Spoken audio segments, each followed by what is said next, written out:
Hi, in this video we're going to be practicing using our fourth finger. In the last lesson we talked about using our fourth finger as a low four when we play the flatted notes like D flat, but now we're going to be playing our regular fourth finger notes, which means we're going to need to stretch it up a little bit higher than we did before. So hopefully you practiced the last lesson, played Pumpkin Munchkin, got really familiar with using your fourth finger, so it's confident and comfortable coming down on the string quickly and accurately and strongly. So the lesson we're going to be looking at today is number 26 on page 10. It's called New Notes, and it's actually the exact same as the previous lesson that we covered, only instead of playing with a flatted fourth finger, with a low fourth finger, we're playing the regular natural notes, which means that, we have to push that pinky up a little bit higher than usual.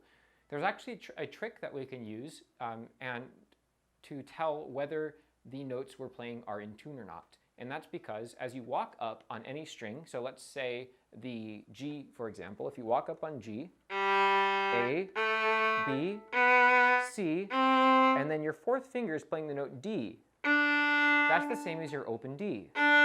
So if they sound the same, it's in tune. If they don't sound the same, if it's a little bit lower, and then you check your open D, they're not the same.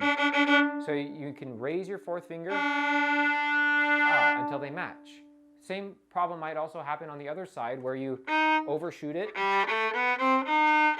Okay, that's a little bit too high, so bring it down. Now, most people tend to undershoot the fourth finger.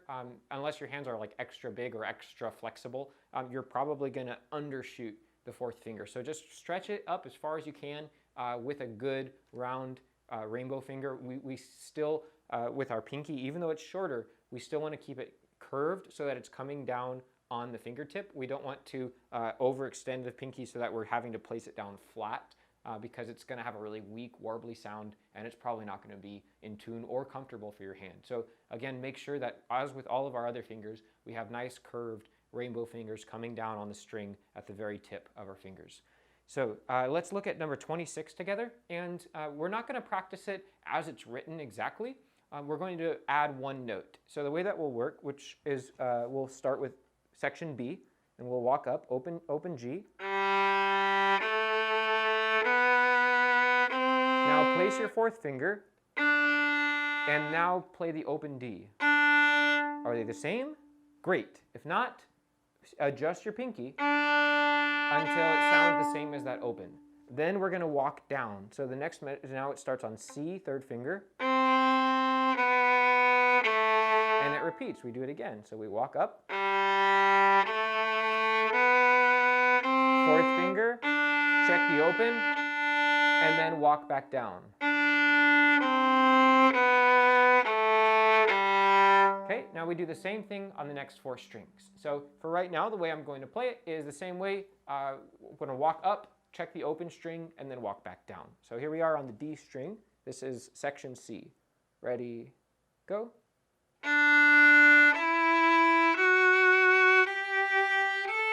Check. Okay, then walk down.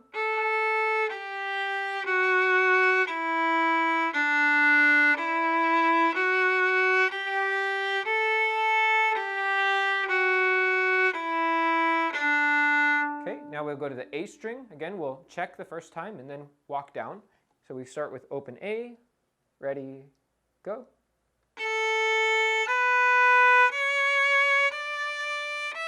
Check. Okay, now walk down.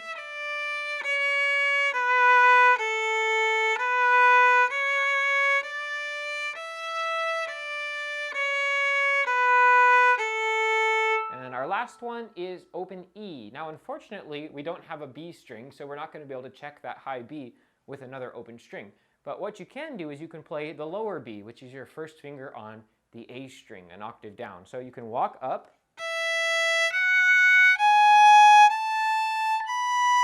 and you can play your first finger.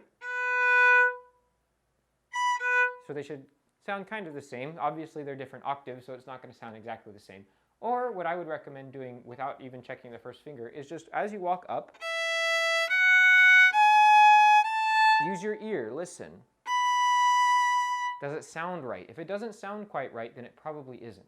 So as you walk up, make sure you're going slow enough that you can listen and tell whether it's in tune. You can also just play slowly and watch your fingers. So in addition to hearing it, you can see, does your fourth finger look the same as your other fourth fingers did? Is it a skip away, a space away from your third finger? Go ahead and practice these ones and just use this as an exercise to really get your fourth finger in tune.